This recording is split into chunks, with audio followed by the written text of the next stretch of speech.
Amigos de f1latam.com, el portal de Fórmula 1 para Latinoamérica, bienvenidos a este programa especial y vamos a tocar un tema bastante polémico y es el porpoising, ese movimiento que están teniendo los autos de Fórmula 1 y que ha generado noticia en los últimos días, y para eso quiero invitar a mis colegas Arturo Mora en Caracas, Venezuela, y Víctor Galván. Queridos Arturo y Víctor, ¿cómo se encuentran? Y muy interesante el programa del día de hoy. Hola Henry, hola Víctor, amigas y amigos de f1latam.com. Quiero invitarles esta noche o este día muy particular a que corran la voz, porque este es definitivamente un programa de colección, porque vamos a darles una visión integral, no solamente estadística de lo que ya hemos hablado programas tras programas, de lo que es el marsopeo, el purposing, como ustedes quieran llamarlo, el dolor de cabeza de todas y cada una de las escuderías de Fórmula 1, sino que lo vamos a ampliar del aspecto meramente deportivo, porque vamos a tener dos especialistas que desde el punto de vista de la medicina nos van a dar una visión mucho más clara de lo que está aconteciendo, tanto dentro de los autos como en los cuerpos de los pilotos e incluso fuera de las pistas. Pónganse cómodos, por favor, corran la voz, porque el programa de hoy es definitivamente de colección. Bienvenidos a todos. Víctor. Así es, Arturo, muchas gracias por darle play a este programa. Como siempre lo digo, está hecho por ustedes y para ustedes, y en esta ocasión, dos doctores. Finalmente, Henry, tuvo que llegar a alguien que nos pusiera orden y que nos dijera, a ver muchachos, esto va por acá. Muchas gracias, sobre todo también a ti, Henry, Arturo, ustedes dos, porque lo que nació como una idea de este servidor de deberíamos de hacerlo, ustedes lo materializaron rápido, no, nada de esperar, manos a la obra, la gente necesita saber esto, y aquí estamos. Muchas gracias, previo al Gran Premio de Gran Bretaña, para los que están viendo esto en la primera emisión. Así es, Víctor, Arturo, muchísimas gracias. Y primero vamos a presentar al doctor Sidney Gómez. Él es cirujano general, traumatólogo, trabaja en hospitales y clínicas de Caracas desde hace 30 años, médico por muchos años de la Federación Venezolana de Karting y del Touring Automóvil Club de Venezuela. Apreciado doctor Sidney Gómez, muy buenas noches, bienvenido, ¿cómo se encuentra? Hola, muy contento de compartir con ustedes, panel tan especial, compartir con el colega y aprender muchísimo, más de lo que yo pueda decir, lo que voy a aprender yo de ustedes aquí. Excelente, muchísimas gracias. Y ahora vamos hasta la ciudad de Bucaramanga, donde está el doctor Camilo Niño. Él es médico general con énfasis en medicina familiar de la Universidad de La Sabana, oftalmólogo de esta misma alma mater y supraespecialista en córnea, catarata y cirugía refractiva del Centro Oftalmológico Virgilio Galvis. Doctor Niño, bienvenido, ¿cómo se encuentra? Hola Henry, muchas gracias, muy bien, y listo también aquí para aprender y para poder contribuir con mi granito de arena en este tema tan chévere y novedoso para mí. Muy bien, doctor Niño, muchísimas gracias. Así que Arturo, Víctor, aquí tenemos este selecto panel de médicos que nos van a ayudar a resolver todas las dudas que tengamos el día de hoy. Voy a agregar algo que se te olvidó, Henry. El doctor Sidney Gómez está catalogado, está calificado, está certificado por FIA Venezuela. Es el brazo, el Touring, la Asociación del Touring, es el brazo de FIA en nuestro queridísimo Venezuela. Entonces, vaya, estamos hablando con toda una personalidad y que además un gran conocedor, porque lo hemos visto, del automovilismo mundial. Doc Gómez, mil gracias por estar acá con nosotros.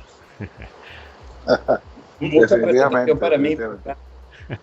Muy bien, bueno, pues iniciemos con el doctor Gómez, adelante. Arturo, creo yo, porque los temas de columna son los que se han evidenciado mucho más, especialmente por el lado de los pilotos de la escudería Mercedes, como lo son George Russell y Lewis Hamilton. Coméntenos un poco, doctor Sidney, ¿cómo lo ve usted desde la medicina, este tema tan polémico y desde su especialidad? Bueno, con la primera imagen que tenemos allí, lo que quiero es tratar de explicarles dos cosas muy peligrosas, ¿no? Con letras muy similares, pronunciación muy cercana, pero muy diferentes también, ¿no? Una es el propósito, que es lo que estamos viendo allí, que es muy peligroso también. Corto, entre el rechazo y lo que viene después, ¿no? la perolata y los regaños que vienen después por estar viendo mucha televisión y estar pendiente de los carros y no estar pendiente de las cosas de la casa, ¿no? Del matrimonio. Bueno, y lo otro es la imagen que hay de los delfines, que es justamente ese movimiento oscilante de arriba hacia abajo que hacen los delfines al nadar para tomar aire y regresar, que es lo más cercano a una palabra que yo no la conocía en inglés bien, pero que es el porpoising, y que Arturo me enseñó a pronunciarla bien. Tuve que buscarla también bien cómo se pronunciaba para no cometer un error aquí, ¿no? Pero bueno, son de esas palabras que uno va adquiriendo poco a poco en el camino. Hay algo que quisiera agregar, Sidney, haciendo un pequeño inciso.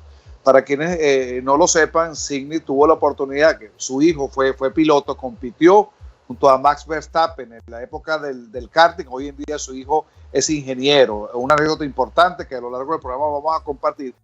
Sin embargo, antes del porpoising, Sidney, yo quisiera, dada tu experticia en el área de la traumatología, antes de entrar en este apego, que le explicaras a la audiencia, desde el punto de vista normal, vamos a decir así, sin incluir este factor del porpoising, ¿cuál es el esfuerzo al cual está sometido el cuerpo de un atleta cuando está al mando de un auto de Fórmula 1 que viaja a más de 300 kilómetros por hora, para luego pasar al porpoising? Desde el punto de vista traumatológico, físico, ¿cuál es el esfuerzo, la dura carga a la que debe soportar un piloto al manejar un auto bajo estas condiciones?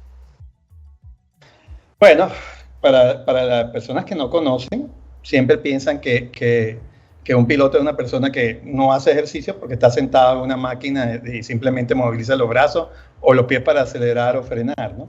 Y es todo lo contrario. La capacidad que tiene un piloto es extraordinaria para poder manejar sobre todo las fuerzas G. Es la cantidad de ejercicio que debe hacer, reforzamiento muscular, sobre todo el cuello, y general aeróbico para enseñarlo a respirar, de esa carga adrenérgica tan grande, de llevar un auto de grandes velocidades, es realmente un gran trabajo que significa muchos años de entrenamiento, de gimnasio, de experiencia. Si alguna vez, no sé si ha manejado alguna vez algún carro Fórmula, ¿no? Mi colega, pero si alguna vez lo hicieron o simplemente abrir la ventana del auto cuando se va en la autopista y se dan cuenta, tratar de sacar la cabeza, el brazo o un brazo, se ve como inmediatamente el brazo se va hacia atrás, o lo que son las fuerzas en ese momento. Tener la cabeza recta en una posición cómoda para manejar a esas grandes velocidades y a esas fuerzas G tan elevadas requiere una musculatura muy grande, muy precisa, ¿no? Y eso, como les digo, tiene muchos años de entrenamiento, desde niños hasta, bueno, ser profesionales a niveles superiores como es la Fórmula 1, ¿no? Eso conlleva no solamente eso, significa un trabajo cardiovascular, como les decía, enseñar a respirar al piloto, significa la concentración, la parte psicológica de poder enfocarse en una meta y concentrarse en lograr los tiempos que necesitan. El doctor nos va a hablar, doctor Camilo nos va a hablar de la visión, pero también él va a hablar de lo que es el efecto de ese túnel a medida que va la velocidad, yendo a gran velocidad, cómo se reduce la amplitud visual, ¿no? Realmente es todo un trabajo, o sea, realmente es un gran atleta, un piloto de carreras, es un atleta definitivamente. Ok, vale. Entonces, ahora el porpoising, colegas. Bueno, ese efecto que ustedes entienden desde el punto de vista de ingeniería, de elevación y disminución por el efecto de succión que se produce por debajo del vehículo, haciendo un downforce mayor para poder llegar a una alta velocidad, se llega a un punto en que se fraccionan esas líneas de fuerzas debajo del piso del vehículo y se logra el efecto contrario. O sea, a medida que va bajando, pero llega un punto en que está tan bajo el vehículo que simplemente se pierde esas líneas de fuerza y cae en stall. Se corta. Stall, como pasa en los aviones, ¿no? Cuando un avión, la fuerza es completamente diferente, ¿no? Pero es más bien de elevación. De elevación. Es al revés. Sí. Pero cuando se pierde esa fuerza de sustento, el avión se viene abajo, ¿no? La turbulencia. En este caso es diferente. es desde arriba, ¿no? Entonces va bajando, pero cuando se pierde esa fuerza, pues hay el efecto contrario. Y ahí los amortiguadores y los springs y los amortiguadores son los que van regulando esa fuerza que se produce. Ahora, ¿qué pasa? Bueno, eso es la parte de ingeniería, que ustedes lo manejan mejor que yo. Pero ¿qué es lo que ocurre en el piloto? Y precisamente vamos a hablar de columna, que es lo que han estado saliendo en todos lados, sobre todo Hamilton, esas fotos saliendo con los dolores de espalda, saliendo del vehículo.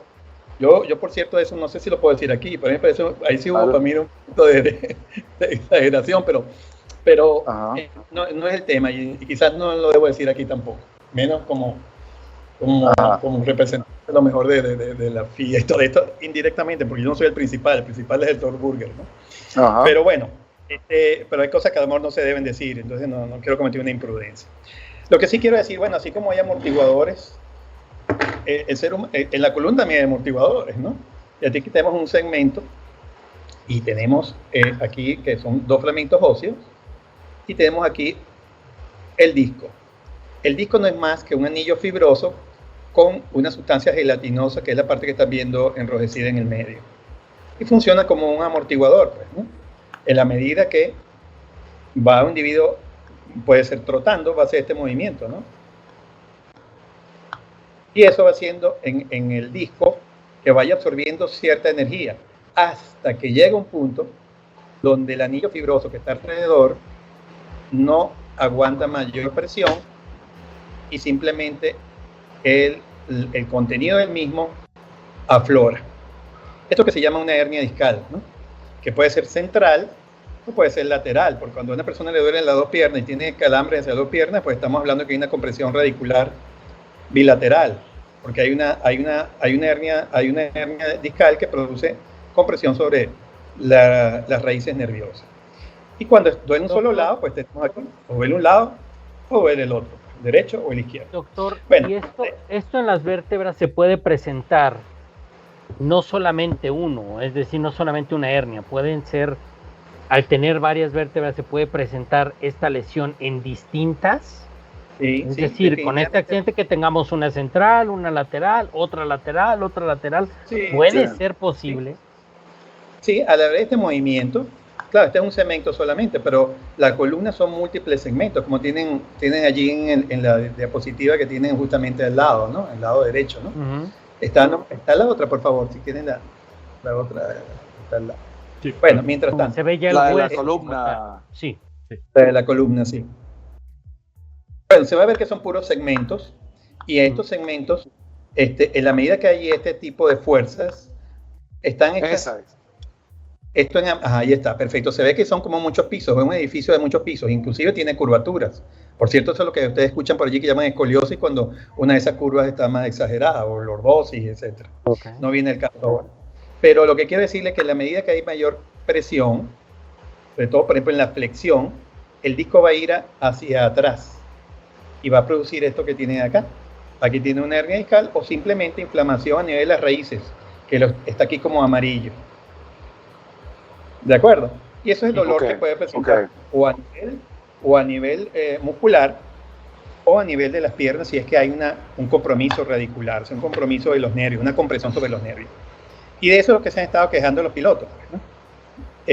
No solamente de eso, te puedo decir mareos y trastornos visuales, que yo no voy a entrar al caso porque hay especialistas que están con nosotros y que lo van a manejar mucho mejor que yo. Ahora, estos serían casos agudos, pero en la medida que esto se va haciendo crónico, también va a haber lesión sobre las carillas articulares, que son las articulaciones, que son como unas tejas que van entre una y otra. No sé si lo pueden ver allí, ¿no? Sí. Esta es de acá. Sí. Entonces, en el tiempo, lo que se va a producir es una artrosis a ese nivel. Pero eso es una lesión crónica a consecuencia de un trauma repetido, que lo tenemos allí en una diapositiva también, que es muy clásico, está expresado y está muy bien explicado en medicina del trabajo, cuando tienen esos señores obreros que trabajan en las calles haciendo vibraciones con esas, rompiendo el piso, pues, ¿no? Taladros, ¿no? Ok. ¿Qué es lo que más está descrito? Esa es muy peligrosa, digamos, pero esta. La otra da miedo. Sí. Bueno, aquí lo tienen, ¿ves? Entonces eso produce una gran vibración en el cuerpo y va a producir con el tiempo y uno lo ve en obrero con los años, grandes trastornos a nivel de la columna y en general de otras articulaciones, no solamente de allí, ¿no? Pero es básicamente para entender algo agudo, como puede ser en este caso de Hamilton saliendo del vehículo con mucho dolor al finalizar la competencia, o un hombre que tiene muchos años en esto. Entonces, claro, Sí, en el tiempo, si esto ocurre en el tiempo muchos años, va a producir trastornos más crónicos, pero tiene que ser muchos años, un piloto tampoco pasa tanto tiempo sentado en un vehículo y mientras sube de categoría, menos tiempo todavía, ¿no? Sí. Sí. Quiero tomar, Sidney, dos partes de tu relato. En primer lugar, lo que hablabas al principio de la importancia de un entrenamiento, de la preparación del piloto o de un atleta para intervenir en estas competencias de altísimo nivel, y esto que acabas de explicar desde el punto de vista médico. Y pongo, Víctor y Henry y la audiencia saben que también nos gusta extrapolar nuestros ejemplos al béisbol. Y pongo el ejemplo de los pitchers. El cuerpo humano no fue diseñado, y permítame, no quiero ser teológico con esto, pero ustedes me entienden, el cuerpo humano no fue diseñado para estar lanzando pelotas todo el tiempo a 100 millas por hora, porque lo que llaman el manguito rotador. Entonces el entrenamiento, rotatorio, el pitcher o el catcher requieren un entrenamiento adicional para que el cuerpo pueda aguantar ese nivel de exigencia que sobrepasa los estándares. Entonces quería extrapolar esto al de los pilotos, que no solamente es el purpose, que es el tema que estamos hablando, sino desde el punto de vista general, esta exposición constante a estas altas velocidades. Uh-huh. Así es, Arturo. Muy bien, bueno. De columna, ¿cómo estamos, chicos? ¿Alguna pregunta adicional? No, ahí vamos. Te propongo que le demos el pase Perfecto. al doctor Camilo y luego intercambiemos preguntas a los dos especialistas en pantalla, si te Excelente, parece, Henry, perfecto. y a la audiencia. Muy bien, entonces, doctor Niño, cuéntenos un poco primero cómo funciona la visión y cuáles pueden ser esos efectos negativos que podría tener a largo plazo a raíz de este fenómeno que se está produciendo en los autos de Fórmula 1. Listo, Henry. La visión, cuando llega la luz o las imágenes al ojo, con lo primero que se encuentran es con la primera estructura que uno tiene al frente, que se llama la córnea. La córnea es un lente, es el principal lente del ojo. Después de eso, la luz se encuentra con otro lente interno que se llama el cristalino. Y eso lo que hace es que ayuda a que los rayos de luz se proyecten en la retina. La retina, pues, es la membrana más importante que recubre el ojo por dentro, que lo tapiza internamente. Ahí llegan las imágenes y ya después, a través del nervio óptico, llegan al cerebro, se procesan y uno entiende lo que está viendo, qué es lo que está viendo, ¿sí? Ahora, este tema, sobre todo de las oscilaciones a esta velocidad tan importante, estas aceleraciones y desaceleraciones que están sometidos los pilotos durante 2-3 horas o más, pueden tener implicaciones sobre todo a largo plazo, porque por dentro del ojo hay un gel que se llama el humor vítreo, y ese gel está dentro de una membrana transparente que se llama la hialoides, y esa membrana transparente está pegada en la retina en ciertos sitios. Normalmente, con la edad, a uno se le desprende el vítreo, es normal que pase, diferente al desprendimiento de retina. El desprendimiento de retina es el grave, porque, como le digo, la retina es la membrana más importante del ojo, porque es la que recibe las imágenes, y si se desprende la retina, pues el paciente queda ciego. Pero estoy hablando de desprendimiento del vítreo, que es ese gel que se empieza a desprender de la retina, que es un proceso que pasa normalmente. La edad hace que eso pase. Cuando los pacientes son miopes, es decir, tienen el ojo un poco más grande, suele ese vítreo, ese gel, desprenderse más rápido de los pacientes no miopes. Pero los pacientes en donde están sometidos a traumas frecuentes, a aceleraciones, a movimientos de la cabeza oscilatorios fuertes, ese gel está en continuo movimiento brusco y pueden haber desprendimientos antes de lo pensado de ese vítreo, prematuros, que no habría problema uno tener un vitrio desprendido, porque como le digo, es algo que pasa con la edad. Y el principal síntoma que siente un paciente cuando el vitrio se le desprende es que empieza a ver una cantidad como de telarañitas, como de mosquitas, sobre todo se hacen visibles en fondos blancos o en días luminosos, ¿sí? Entonces eso ya es un signo de que el vitrio está desprendido. Pero el tema es que cuando ese vitrio, como ya les dije que estaba agarrado en la retina en ciertos sitios, y al tener movimientos bruscos, puede que en el momento de desprenderse, desprenda un poquito de retina y genere un agujero o un desgarro, y eso sí es un factor de riesgo para que la retina se desprenda más adelante. Entonces, estos pacientes, estos pilotos, deberían estar en un chequeo oftalmológico frecuente, sobre todo para dilatar la pupila, poder revisar bien la retina, que no tengan agujeros o no tengan desgarros, porque si uno coge la enfermedad en el punto de un agujero o un desgarro, fácilmente se lleva a una cirugía muy sencilla, que es con un láser para bloquear ese agujero o ese desgarro y evitar que a través de ese agujero o ese desgarro se vaya a desprender la retina. Entonces, el tema está en cogerlo tempranamente. Ahora, cuando uno ya, el paciente no es juicioso, no va a un control, llega a tener algún agujero que nunca fue revisado, pues puede llegar a ir al oftalmólogo ya tardíamente con un desprendimiento de retina, con una disminución francamente de la visión por uno de los ojos. Ahora, doctor, ¿este desprendimiento generalmente es paulatino o es severo, que puede suceder durante una carrera o durante cualquier actividad que se desprenda totalmente, o es un desprendimiento que se va registrando por etapas, poco a poco? ¿Cómo sucede generalmente? Así es, Arturo, así es. Normalmente, en un paciente normal que no tiene ninguna profesión pues extrema, ese vitrio se va desprendiendo poco a poco, y uno le puede ir haciendo el seguimiento, citando al paciente con cierta regularidad para ir acompañándolo en el proceso de desprendimiento. No, definitivamente, en una carrera que el paciente tenga el vitrio adherido normal y termine con el vitrio desprendido, descartémoslo, porque el vitrio está firmemente agarrado en ciertas zonas, pero sí, si yo tengo un paciente con una profesión normal o un paciente piloto de la Fórmula 1, pues el piloto de la Fórmula 1 tiene una posibilidad mucho más alta de que ese vitrio se desprenda más rápido que el paciente con una profesión, entre comillas, normal, ¿sí? Ok, gracias. Perfecto. Bueno, Víctor, ¿algo más? ¿O entramos ya con ambos especialistas y empezamos?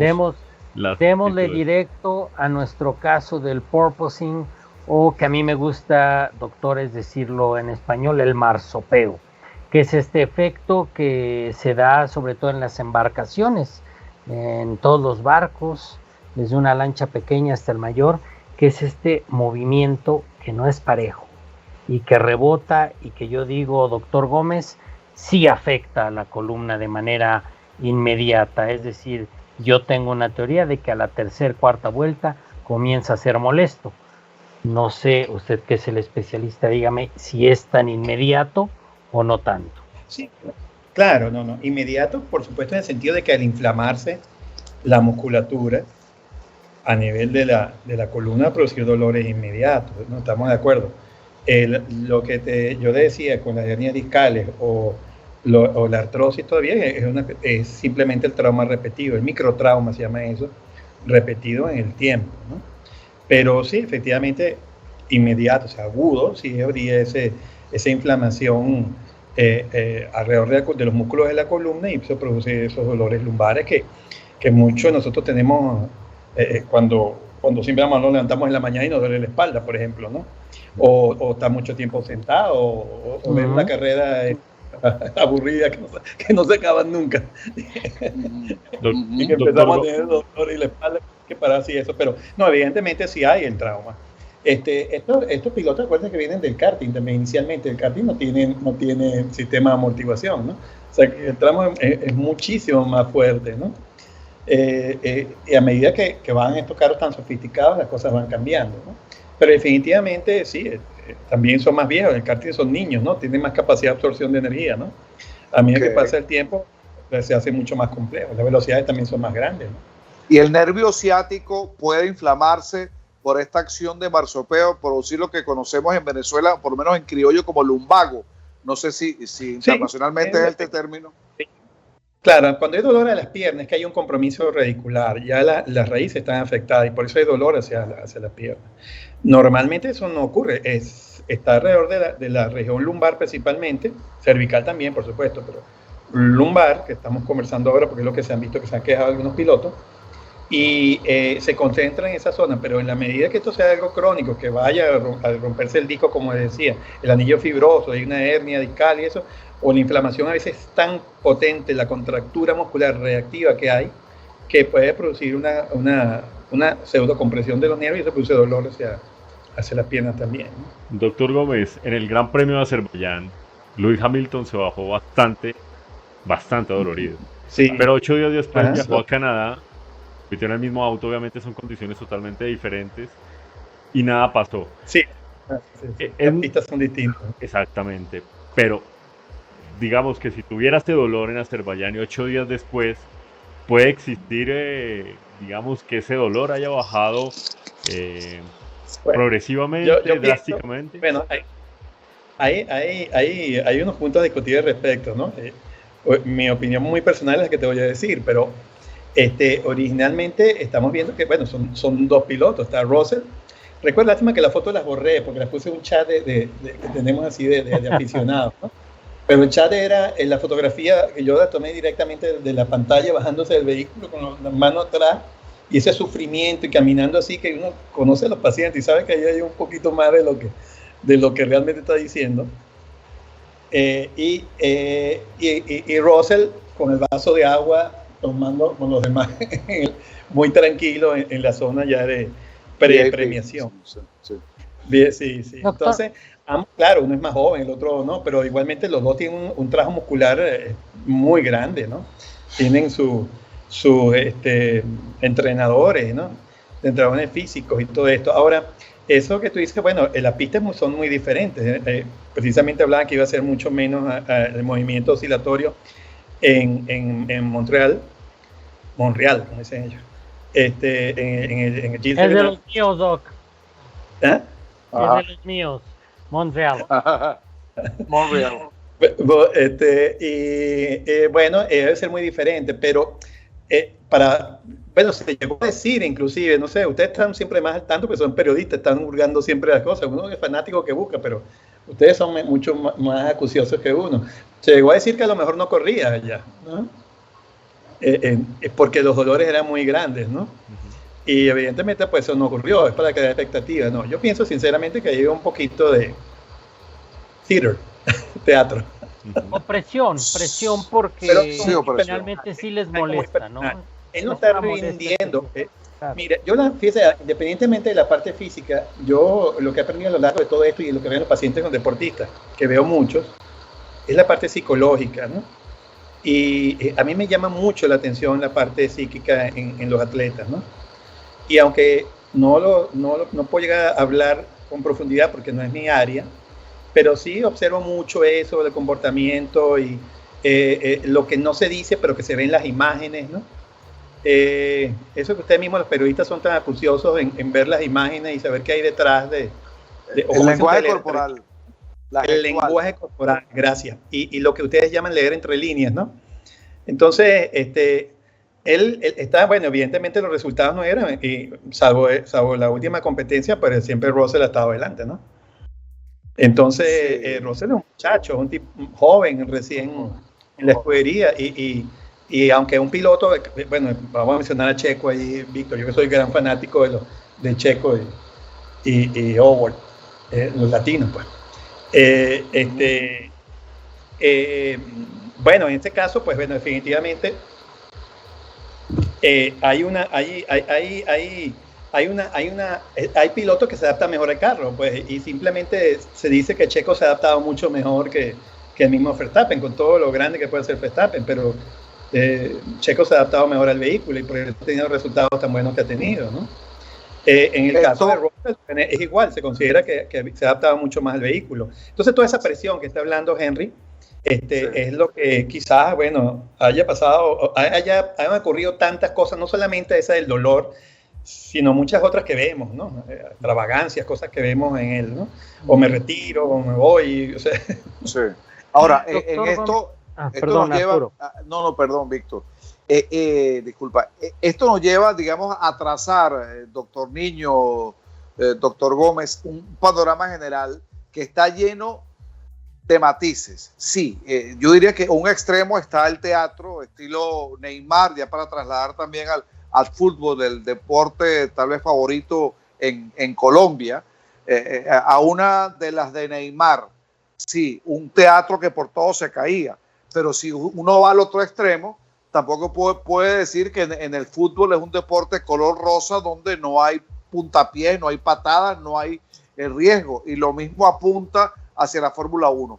Todo esto lo digo para entonces preguntarle a los profesionales de la medicina que están en este momento con nosotros si el purposing o la exigencia de un auto de Fórmula 1 no debe tomarse en serio, o si debe haber un chequeo médico constante y unos dictadores de reglas en el buen sentido de la palabra, para evitar ir al extremo que se convierta en absolutamente peligroso y nocivo a la salud y por ende contrario a la seguridad básica en este tipo de competencia. Doctor Niño, doctor Gómez. Es decir, está en peligro la visión en plena carrera, está en peligro la columna por exposición prolongada.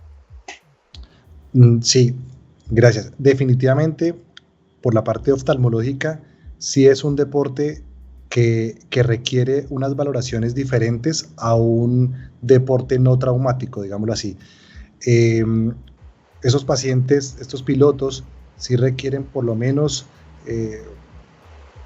yo diría que después de cada carrera o después de cierto tiempo, trimestral, semestral, hacer un control con una dilatación de pupila, revisar bien la retina para ver si hay alguna complicación que se esté generando por este tipo de movimientos oscilatorios tan fuertes y de aceleraciones y desaceleraciones.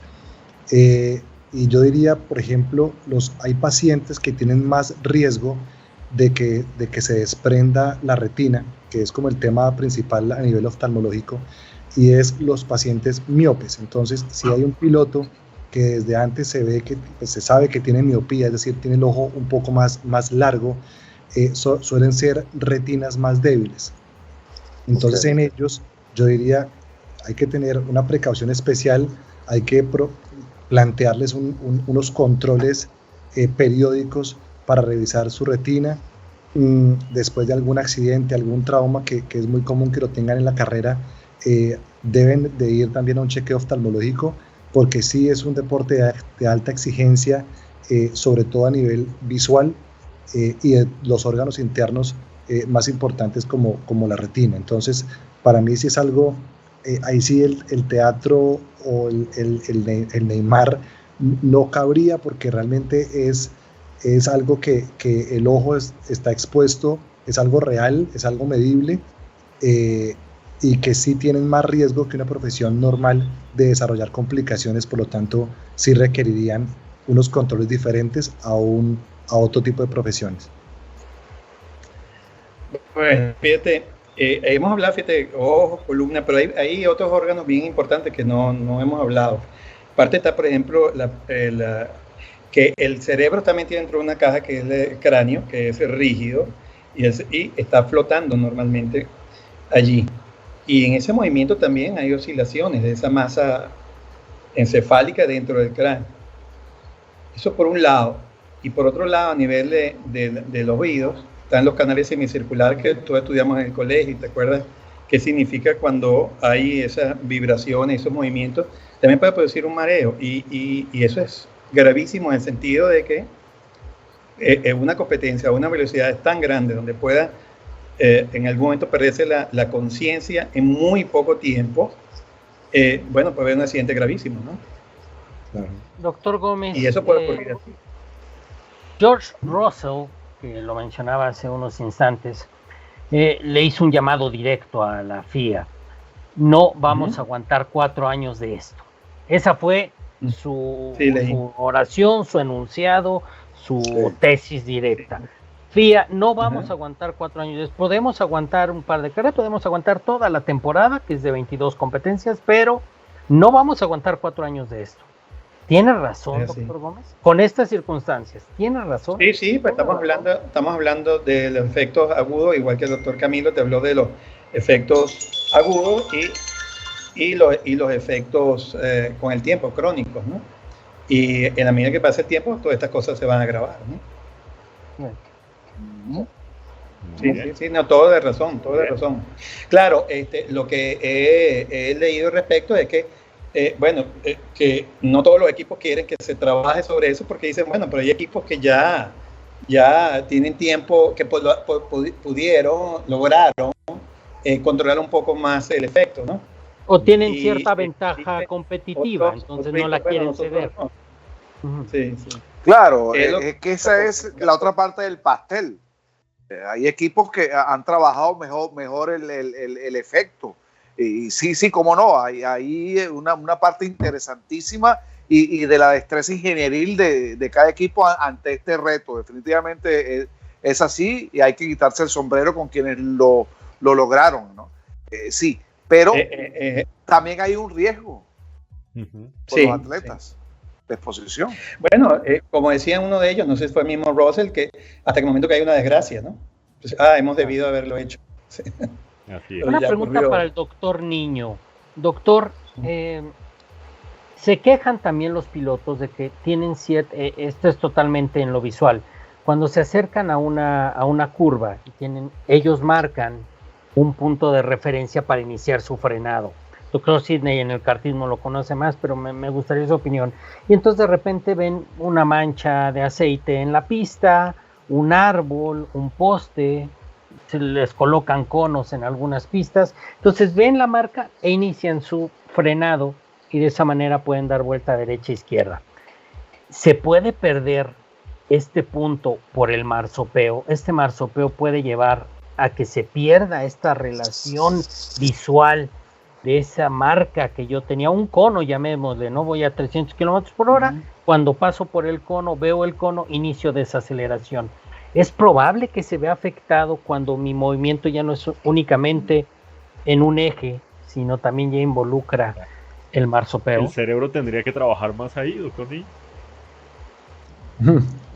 Buena pregunta porque pues de eso no he leído pues los estudios que hay, sino que te cuento a nivel oftalmológico, de que uno tenga una agudeza visual buena en ambos ojos, es decir, una agudeza binocular. Si yo estoy viendo bien por ambos ojos, el sentido de profundidad se mantiene bien, ¿sí? Y es que las oscilaciones que estamos hablando aquí pues no son ejemplos de casos clínicos que le dieron a uno en la universidad, porque es que estamos hablando que esto es una cosa algo nuevo, apartada del normal, sí, pero claro, es decir, no es lo mismo yo estar concentrado en un objeto, yo quieto y el objeto quieto, a estar yo concentrado en un objeto en el que me voy acercando a una velocidad importante, y además de que me voy acercando a una velocidad importante, me estoy moviendo en el eje XY, pues a toda velocidad.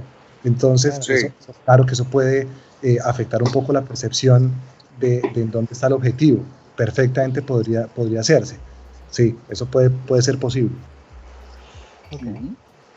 Muy bien. Sí, es así. Y ahí ya nosotros tres entonces encontramos esa explicación de por qué en esta temporada en lo particular hemos visto tantas pasadas.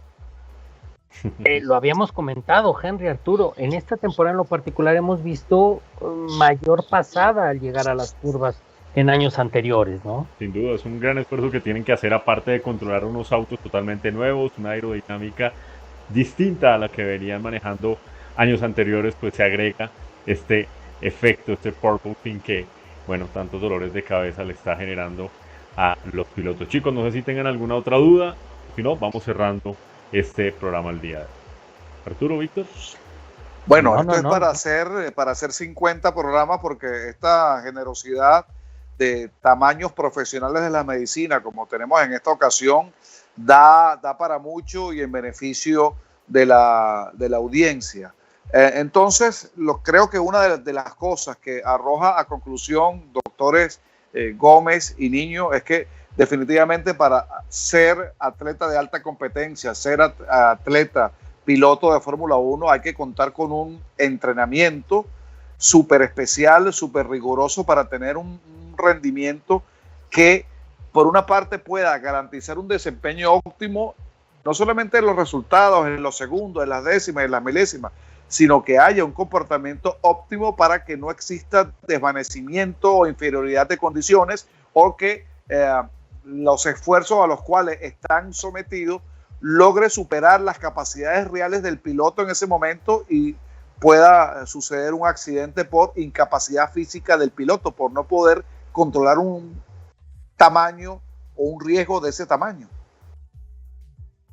Sí, de acuerdo, definitivamente tienen que ser pilotos deportistas, pues, que su entrenamiento, sus músculos soporten esos niveles de aceleración y desaceleraciones que estamos hablando, esos niveles oscilatorios.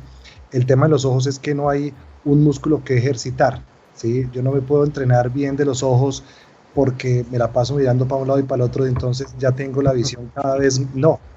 El ojo no tiene ese músculo, el ojo no tiene esa defensa ante esas fuerzas, sino simplemente son fuerzas que van a caer en un órgano tan delicado. Entonces, sí es necesario por parte de oftalmología, son chequeos mucho más frecuentes, estar pendiente de nuevos síntomas, nuevos signos que tenga el piloto, para poder hacer las revisiones pertinentes y no hacerlo demasiado tarde. Okay. Preguntas, Henry, yo creo que tenemos muchísimas, pero no hay que abusar nunca del amigo. Entonces yo solamente quiero agradecerles el tiempo que nos dieron, doctor Gómez, doctor Niño. Muy interesante este primer tema, y además creo que respondemos a la primera inquietud de los aficionados. Sí es de gravedad el porpoising en los cuerpos de los pilotos, ya vimos que sí. Sacando conclusión aquí ante dos expertos es sí afecta al cuerpo de manera inmediata. Tal vez después, doctor Gómez, salgan y bueno, unos masajes y se vuelve a ajustar y no pasa nada, ¿es así? Pero de momento sí está ahí, ¿no? Incluso pueden adormecer una pierna, doctor Gómez, al momento de estar después de 35 vueltas, por ejemplo. Sí, si hay un golpe fuerte podría, claro, sobre todo si ya ha habido un disco que está un poco abombado, se dice, un poco bajo presión, y en cualquier momento eso, es que como te expliqué, o les explicaba, es un gel dentro de un anillo fibroso y eso se expande, ¿no? Uh-huh. Y sí puede producir dolor hacia las piernas, ¿no? Pues ahí está, Henry. Por mi parte te digo mucho, pero creo que lo central se respondió. Sí le afecta a los pilotos de una manera directa, y el llamado de Russell era cierto. No vamos a aguantar 4 años de esto. Bien, muchas gracias, doctor Niño. Muchas gracias, doctor Gómez. A ustedes. Muy bien, veremos qué medidas toma a futuro el Instituto FIA. Arturo, Víctor, doctor Gómez, doctor Niño, muchísimas gracias por participar en este programa, y sin duda tendrá un alto nivel de audiencia por este contenido de valor que hemos tenido el día de hoy. Así que mil gracias y esperamos contar con ustedes en un futuro. Muchísimas gracias.